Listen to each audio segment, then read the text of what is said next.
What's up, dudes? Back again with another video for you guys. This time we're going to do another episode of Artist Spotlight.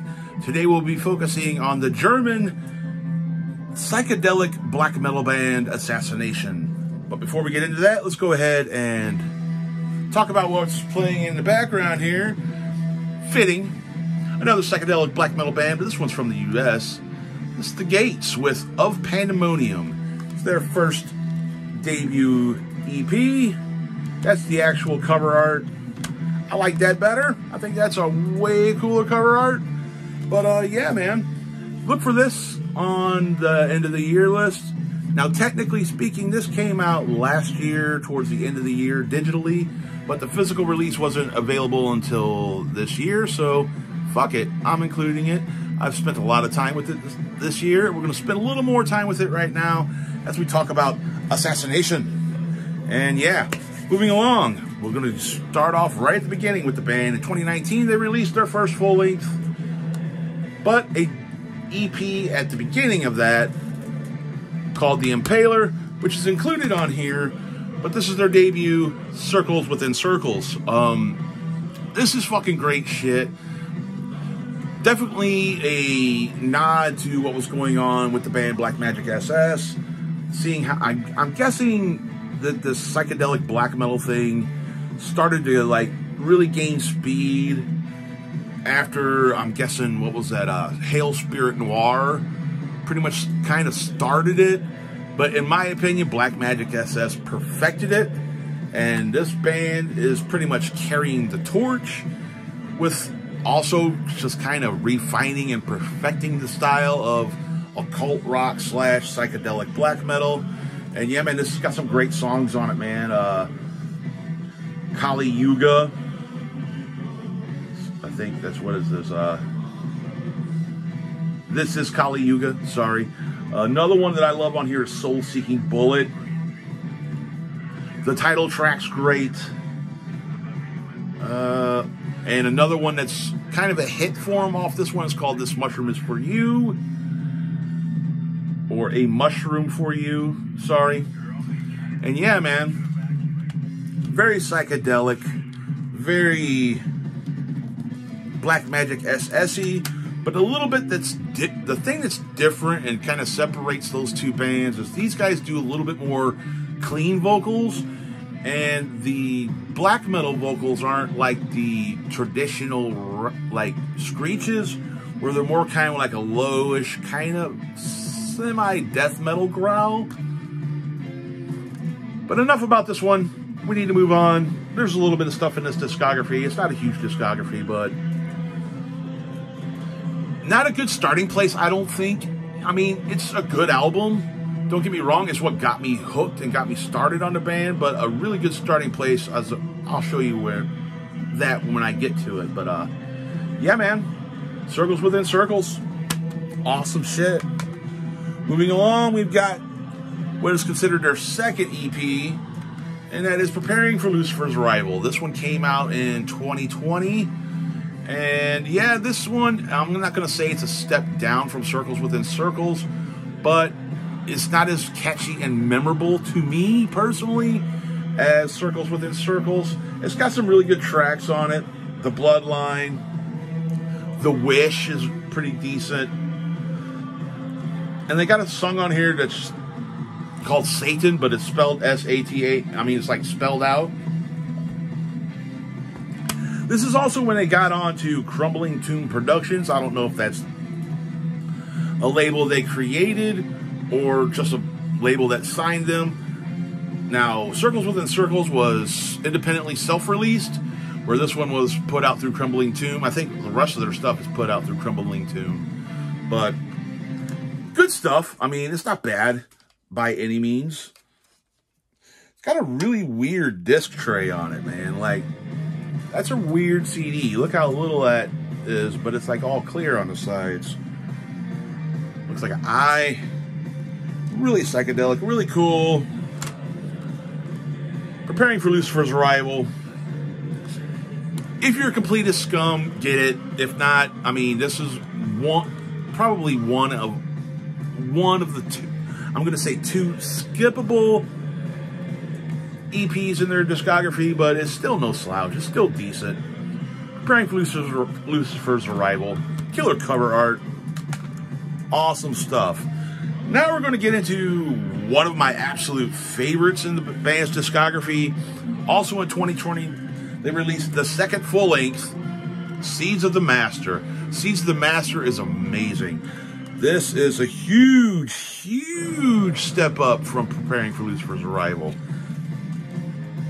So many great tracks on this. I mean, it'd be hard pressed for me to recommend a track off here.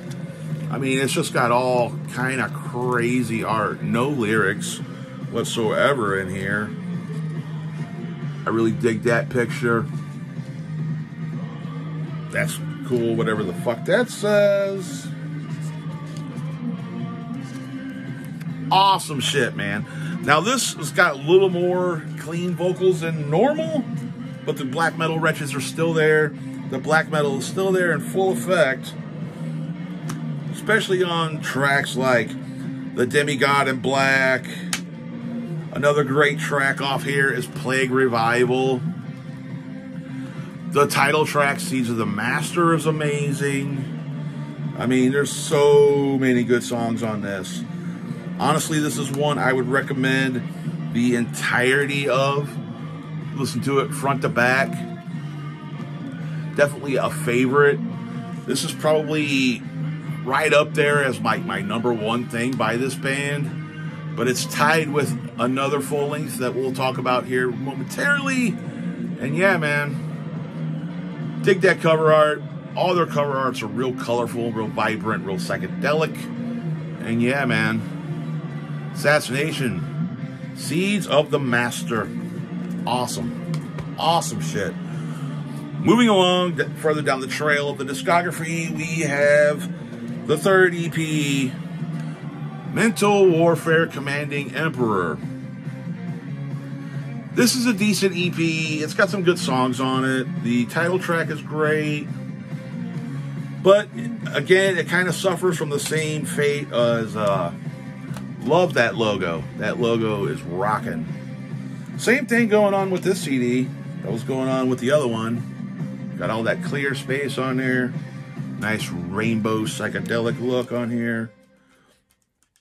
But it kind of has the same faulting that I think Preparing for Lucifer's Arrival has, where it's just, wow, like that's a great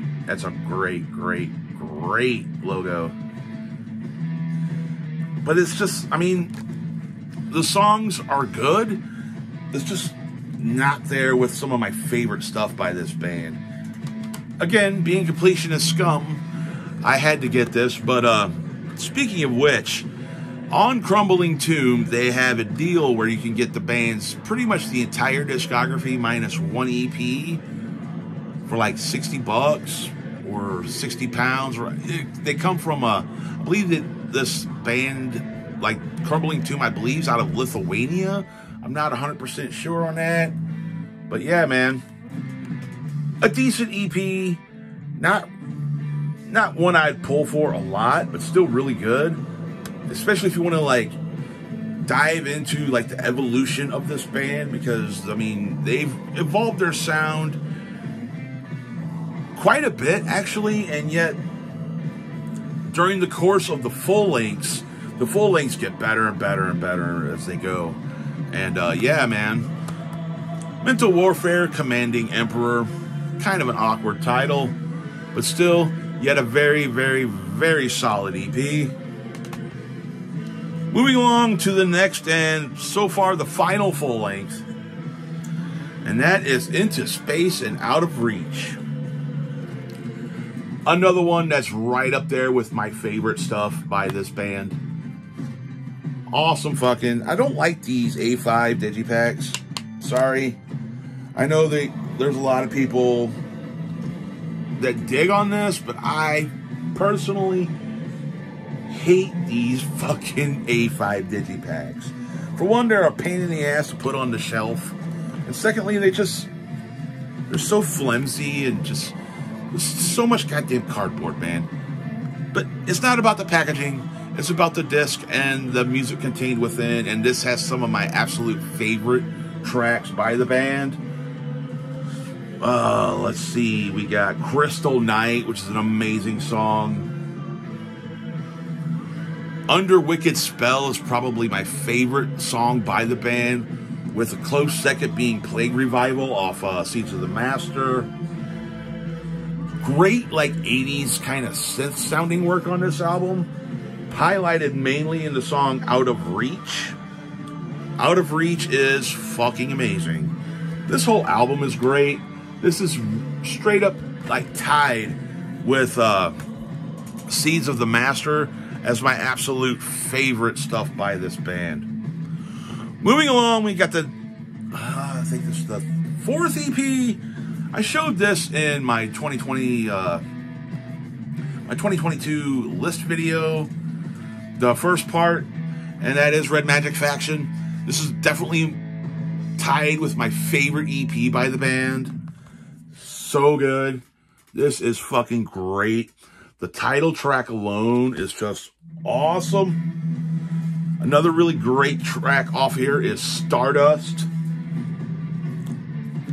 And another one that I love quite a bit is called Galactic Revelation. And then you got a 4th track on here called Into the Blue, which is good. But the other 3 tracks are where it's at when it comes to this.